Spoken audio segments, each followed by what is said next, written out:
checking out a private block on the New England tablelands. It's not often we have to climb gates where we hunt these days.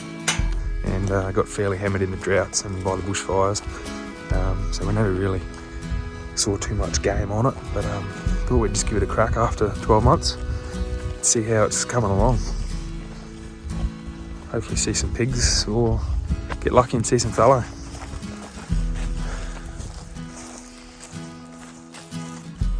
We'll stay out a little bit after dark, have a little bit of a spotlight, and see if we can get a couple of foxes or something like that, and then we're headed south to Nundle State Forest.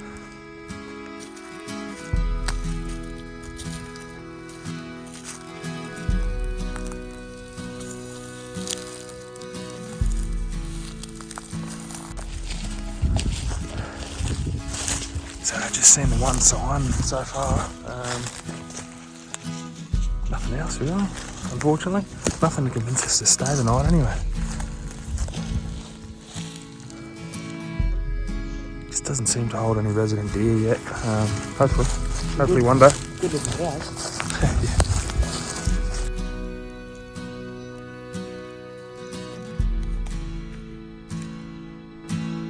Took my first breath where the muddy rises, spills into the Gulf of Mexico. The skyline's colored by chemical plants that put bread on the table of the working man, where the working man does his best to provide safety and shelter for kids and a wife, giving a little of a soul every day, making overtime to keep the wolves away.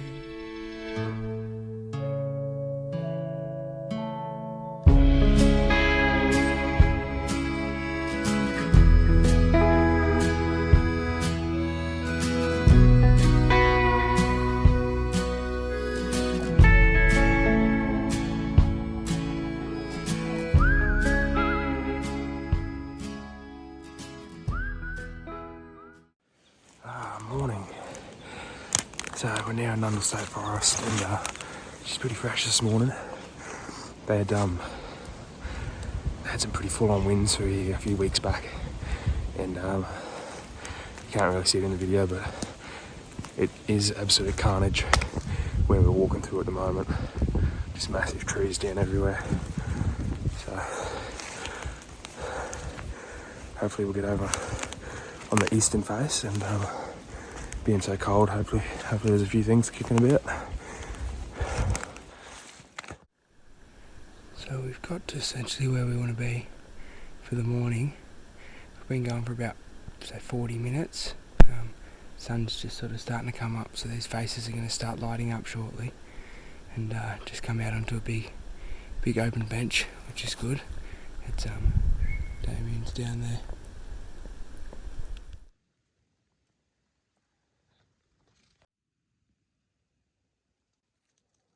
Couple of hours in, and haven't seen anything. Just checked the trail cam I've had here for 2.5 months, and not much on it at all really. A couple pigs and a couple deer, but in a cracker of a spot, but no game. So just have to keep persistent.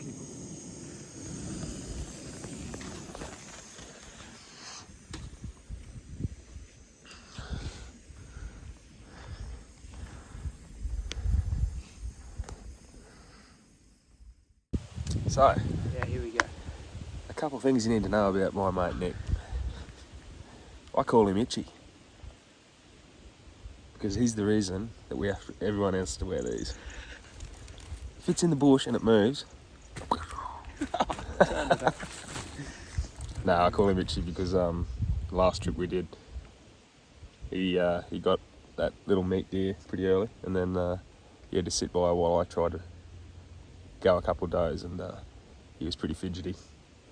He couldn't stand it. Gun in his hand, and he just wanted to shoot over my shoulder. I have the restraint of a nun.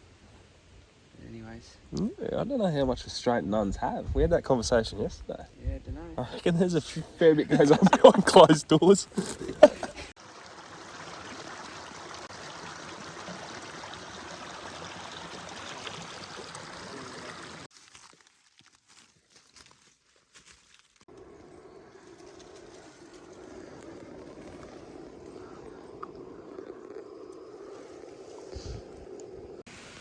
I just spent the afternoon, had a feed on the side of the hill and just been reading a book, taking it easy, and just looking out over a good area, probably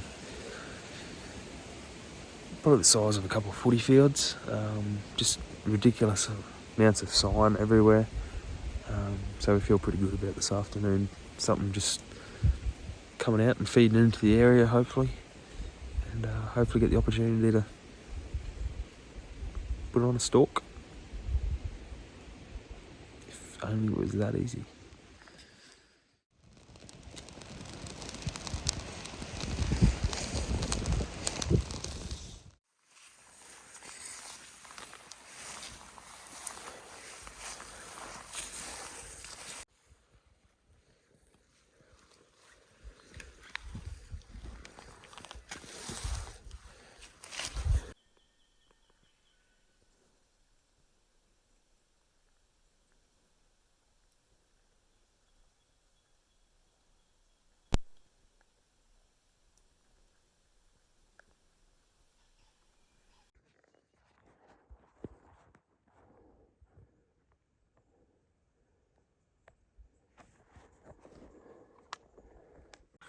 So we're just onto a mob of three does and one young buck. I just saw them come down the hill.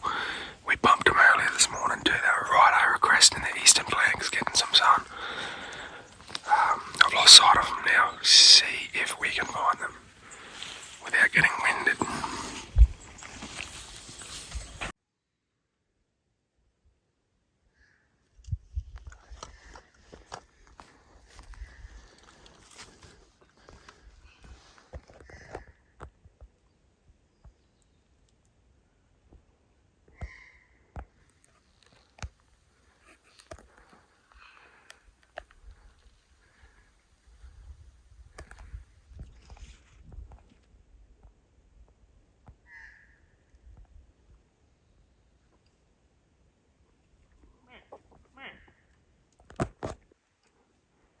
Meh.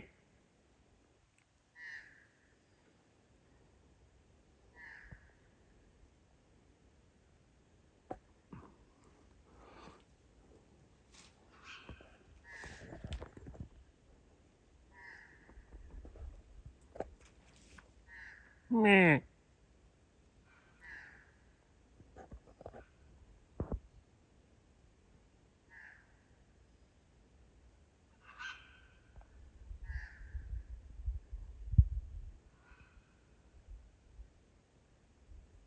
Yeah, a little bit better luck this morning. We didn't get onto those deer, but it was good to see a few. And yeah, then Nick got onto a little spiker, but I don't know why. The bloke didn't take the shot. Oh, I bet to head out for the last afternoon. Hopefully find some of those deer we saw this morning. What's your plan, mate? Mate, clean up. Get Clean up. at least get something. Yeah, it'd be good. It's It'd be been very good. rough.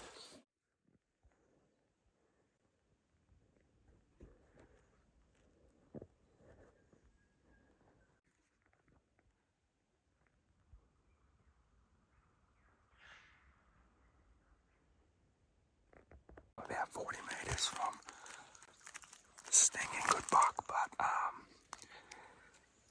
it's just so thick. And he's just slowly moving away from me. Oh, this is awesome.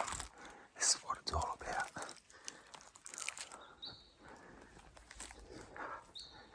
Just trying to make him move in now. It's pretty crunchy.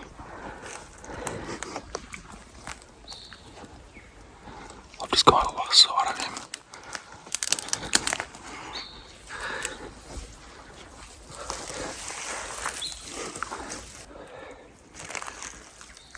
Even the wind is in my favour so far.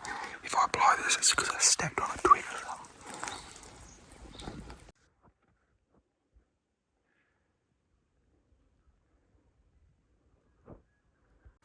So, one of the bucks has worked his way around the corner to where Nick was, and he had a perfect shot, so he's just taken that. I believe we might have a deer down. Unfortunately, it probably won't be my afternoon.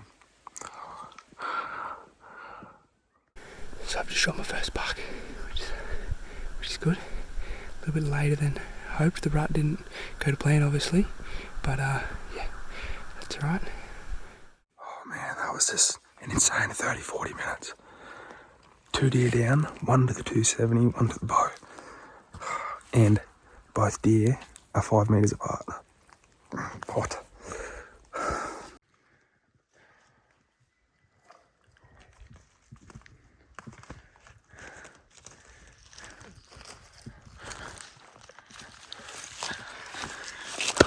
Good.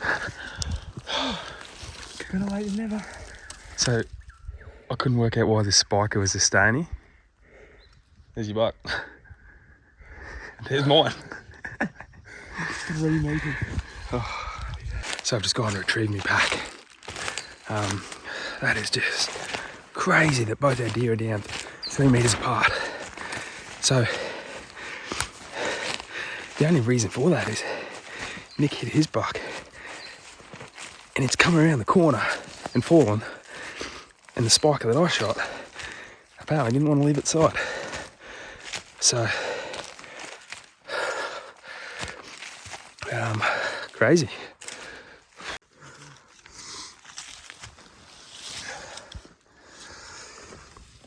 How good from nothing the first day to just stacks of deer in our usual spot. Snuck it in. Oh. So Nick's buck has just come around, carked it there, gone down, and this spiker hasn't wanted to leave his side. Unfortunately, I was about 50 metres down there. So, when I thought my afternoon was done, apparently it wasn't. No. Bloody gun hunters with their poof sticks. I think I helped you, mate. Yeah, probably. They were gone. That's all right, you owed me anyway. Yeah. This one will be baited for a few years, I think. Alright, let's get into the processing. Yeah, this is what no one sees, man, about hunting, eh? Like, staying out an hour and a half after dark, just to make this happen. Meat for in the fridge. El Cheapo pillowcase game bags. Yep, that's the go. Thank you, Kmart. Let the pack out begin.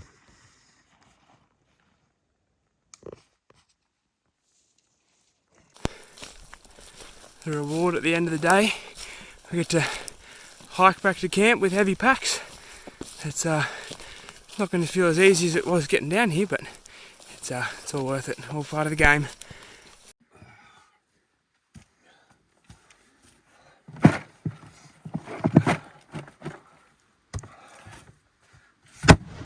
For the next few years, Dad was sick as a dog, but he made recovery just to spite the odds.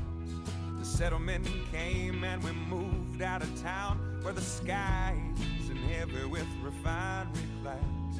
Yeah, he's still alive, he's doing good, he's in his 50s, but the money's running out, and he's pinching for pennies. So I'm going for broke with every song I play, 'cause now it's my turn to keep the wolves away.